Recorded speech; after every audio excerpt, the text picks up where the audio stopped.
Festival. You are listening to SGFR, podcast radio for the festival.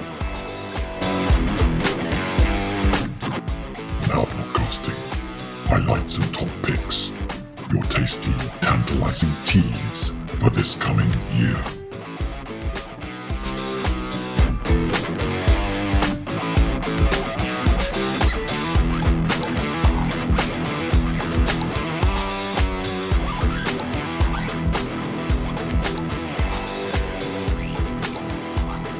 It is an incredible delight to grab James off the host desk and get him to come and join the guests on the wonderful sofa that we have there. You're manhandling. This sofa over here is really uncomfortable, Andy. Why have you given the guests such an uncomfortable sofa?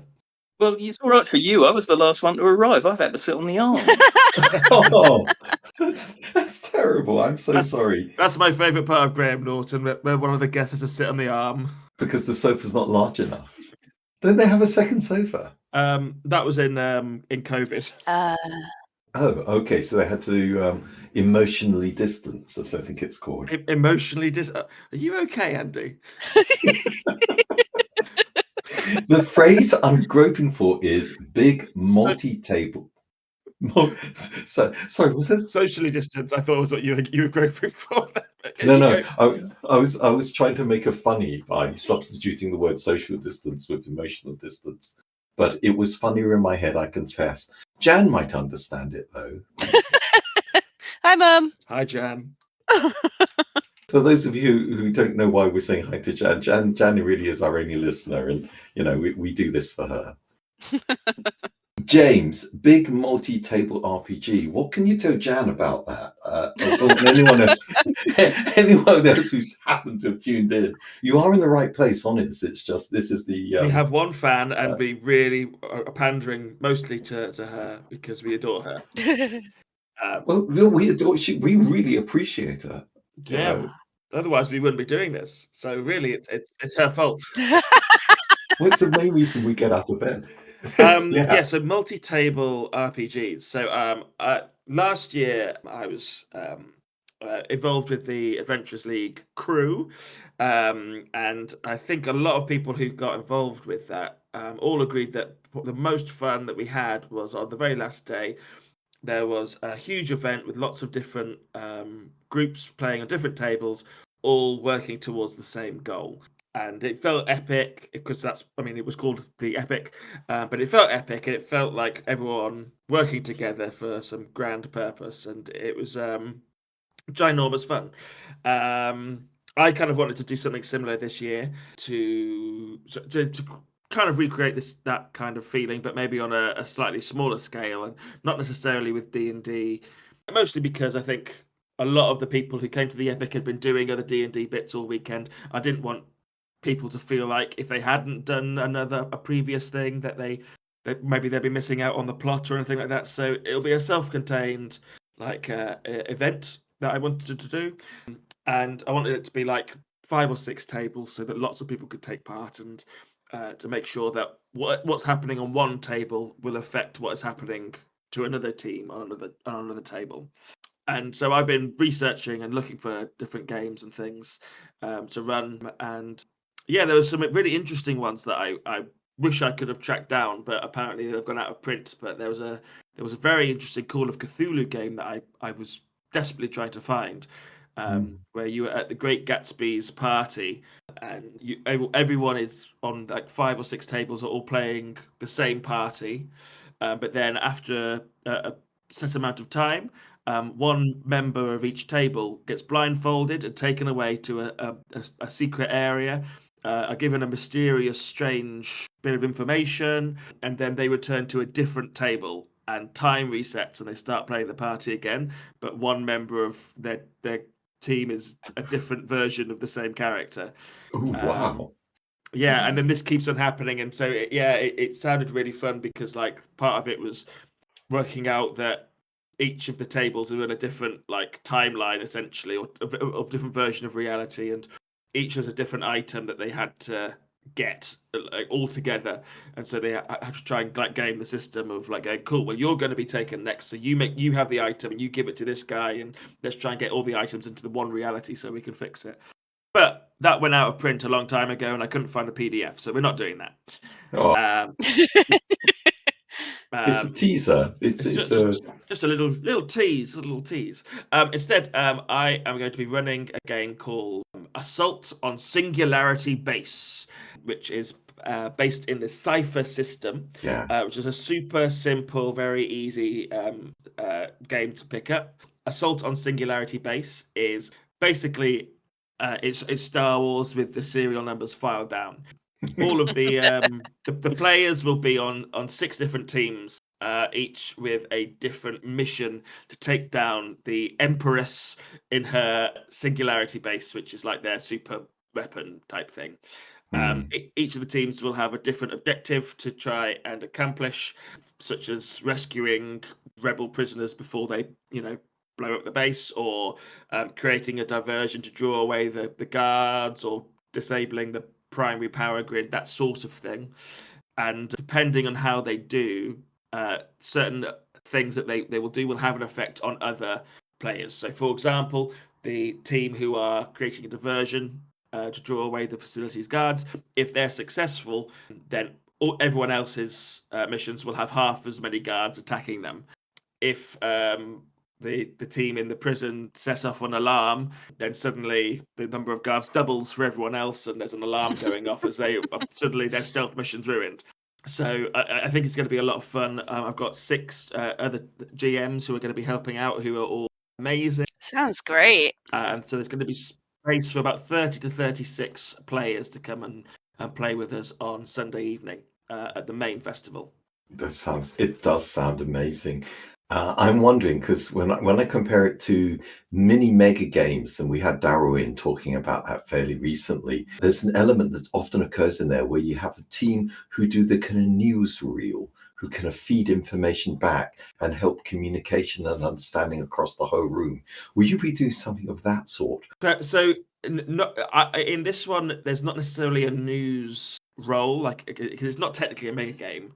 But and also, if you think about it, like, they're all on separate missions trying to do their thing. So they find out that the alarm's going off when the alarm goes off. But there is a role that I'm going to be playing, which is kind of like running between all of them and juggling, giving information to the GMs. So if something bad happens, then the GM will put their hand up, I'll come over, and they'll say something like Omega Silver, and then I'll go look at my list of code names and go, okay, cool, and then I'll run over to the appropriate tables and give them the same code. You can also send messages in between, but it's because I don't want to interrupt people's combats and things. The messages may well they'll go through me, and then I'll deliver at a time that's appropriate. So communications might be a bit shaky in the base. It sounds epic. It sounds really, really fun. How long did you reckon the whole game would run for? I am planning for it to be kind of the standard 3 to 4 hours. I don't think it'll go on much longer than that. And I've got a few ideas that I'm planning to make it a bit more fun and epic, and have a grand introduction and a nice debrief with everyone sharing kind of how their mission had gone. And we'll have like pre-generated characters for everyone as well, so they won't have to worry about that particularly. And I think I think everyone will have a really fun time. Even better. I love the kind of interrelated element of it.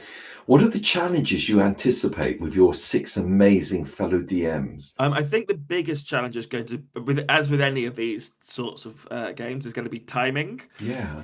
People being in sync is great, but sometimes if people get caught in a combat which lasts a little bit longer, they might not necessarily be in sync with everyone else. And if people like to role play a lot, which I obviously love and encourage, and other teams that don't necessarily enjoy it, then they might kind of get a little bit out of sync. So that's really going to come down to the GMs and me keeping an eye on people and giving people information.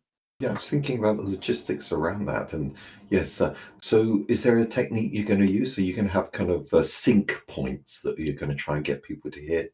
Or... Yeah, I think that it's not as not a huge problem. I think Right. the main problem is for me is if one team finishes after like 2.5 hours and one team goes for the full 4.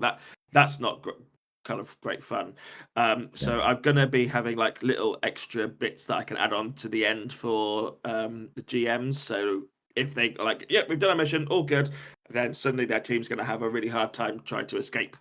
Yes. Or they'll have like a space fight or something like that, you know. That's kind of I like the juggling around that. I also like the kind of the immersion part of it, and you got your 6 to 36 players doing something pretty amazingly collective. I come back to the whole story of the thing though, and in no way is this a criticism, it's a curiosity.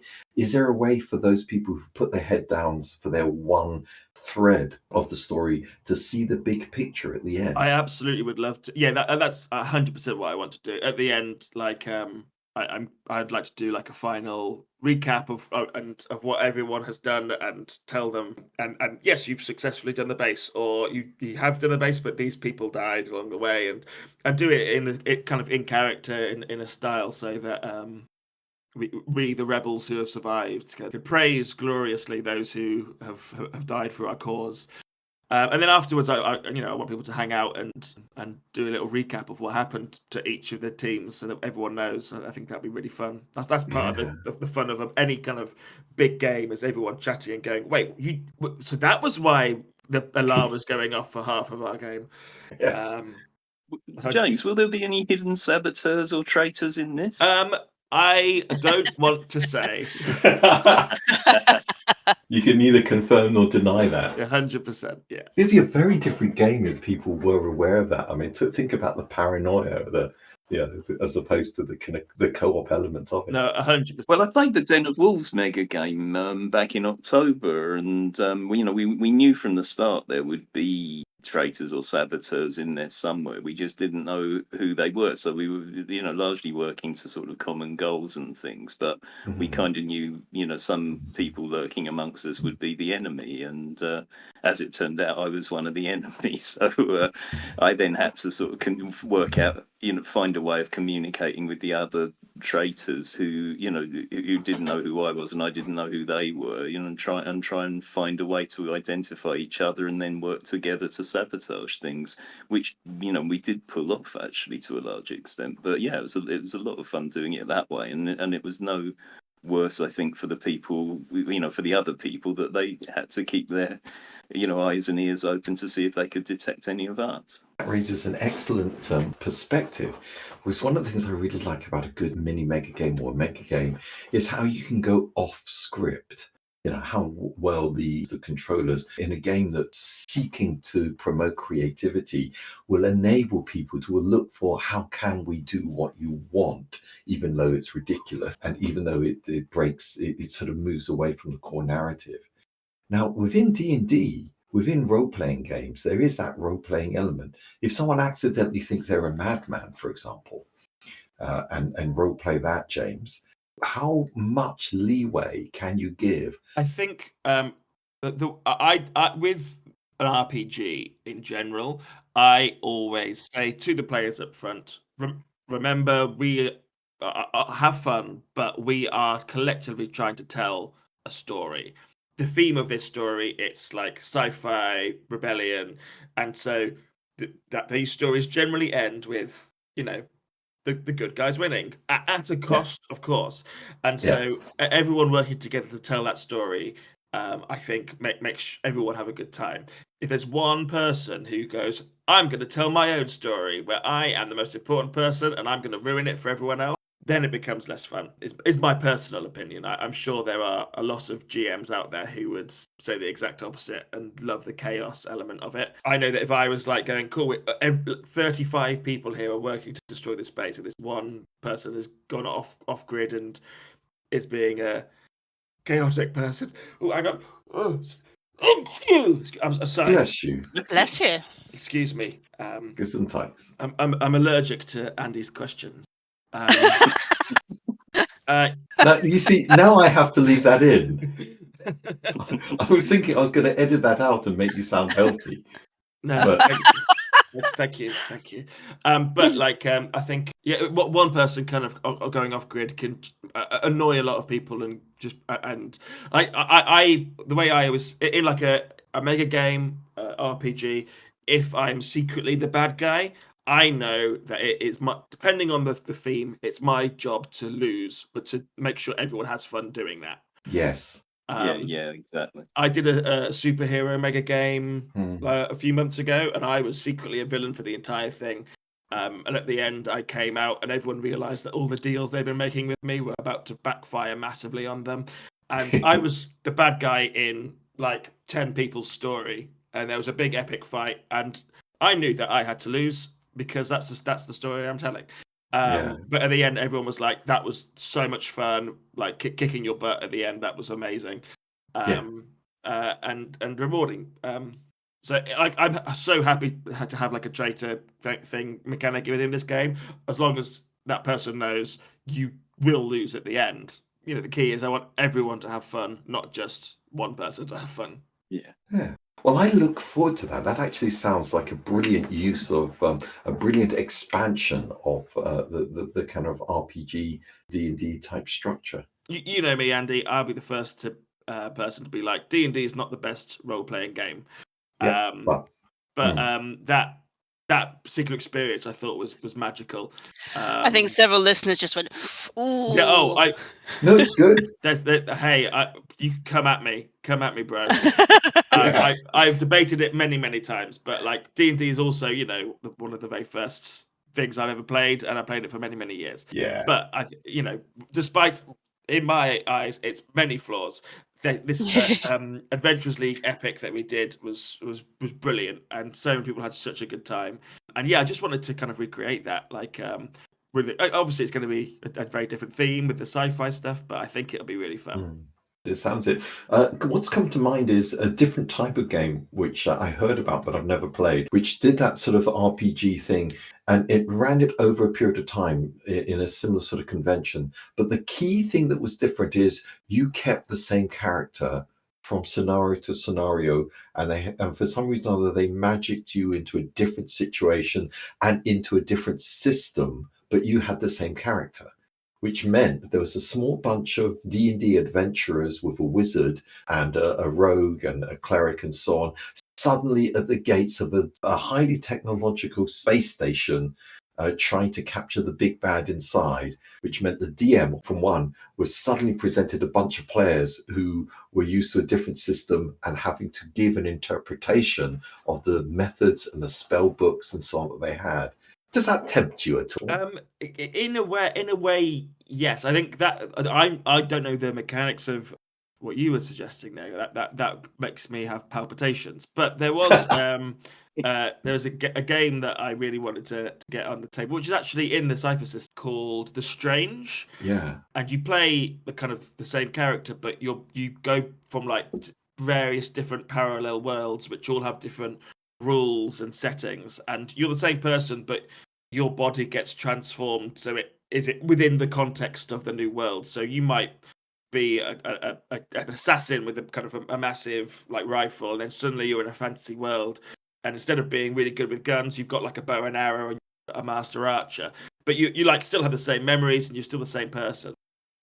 And I think that was a really cool mechanic, that of being able to go into different games with similar statistics, but slightly different context. I think that's quite fun. Swapping characters, swapping characters between different tables, like that's Adventurers League, really. But like having the setting be so wildly different, that is an interesting thing to do. Yeah. Sounds good. It does sound very good. And just to bring us back to the big multi-table RPG, just to remind the folks, this is for the big festival in August that James is planning to run this. And there's, I know he's talking about up to 36 spaces. Actually, there's only going to be about 35 because I want one of them.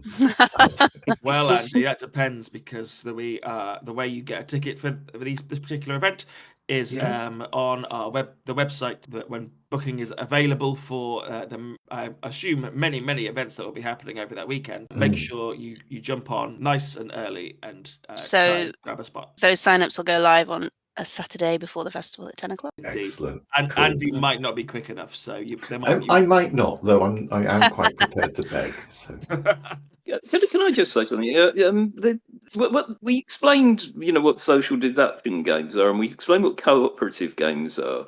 Have you ever explained what RPGs are? Because I must say, when I first joined the gaming community, and I really was an outsider to it, somebody said to me once, this was in Brighton, when I still lived there, they said to me, do you like RPGs? And I gave them a really perplexed look because all I knew for RPG was rocket-propelled grenade, and I couldn't understand why anybody was asking me about that.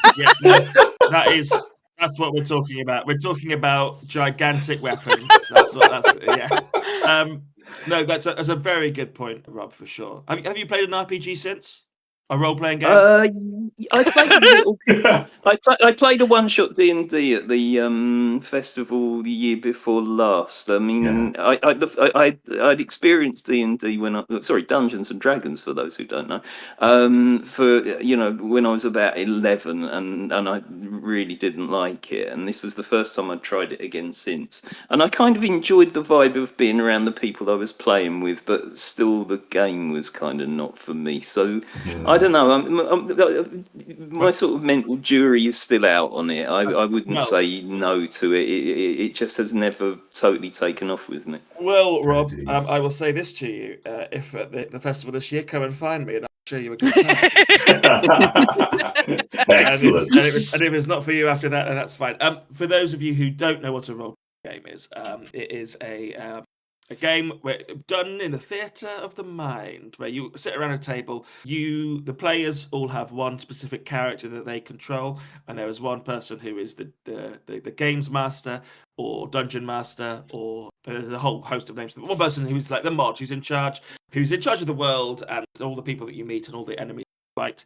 And together, you will try and tell a story, basically, that is awesome, where you are the heroes and you are taking down villains generally, and the thing that most people enjoy about it is that if there is some form, if your character is trying to do an action which has a chance of failure, then you'll roll a dice to see if you succeed. I think that's it at its core. Brilliant. Succinctly put. Yeah, it's all about telling fun stories with your friends. Rob, good question. Thank you very much for keeping us straight on that one. And James, thank you for bringing that to this episode. Thank you, everybody, very much. Come and join us again at a future episode where we will whiffle on in an attempt to try and be significant and meaningful. Jesus, man.